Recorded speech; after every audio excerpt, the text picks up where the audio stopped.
సీతమ్మలా ప్రేమించాలన్నా మీరే, ఊర్మిళమ్మలా భరించాలన్నా మీరే, రాధమ్మలా ఆరాధించాలన్నా మీరే, రుద్రమ్మలా పోరాడాలన్నా కూడా మీరే. సిటీలో ఉండే వాళ్ళు ఎంతో కష్టపడి జాబులు చేసి బతకడం ఎంత గొప్ప, పల్లెటూరులో ఉంటూ మన సంస్కృతి సాంప్రదాయాల్ని ముందుకు తీసుకెళ్తున్న వారు కూడా అంతే గొప్ప. చిన్న శాంపుల్ చూడండి కావాలంటే.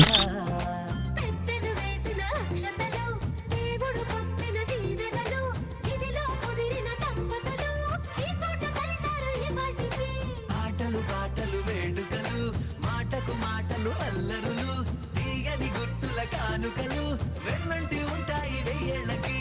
రారండో వేడుక చూద్దాం, ఈ సీతమ్మని రామయ్యని ఒకటిగా చేసేద్దాం, ఆడేద్దాం.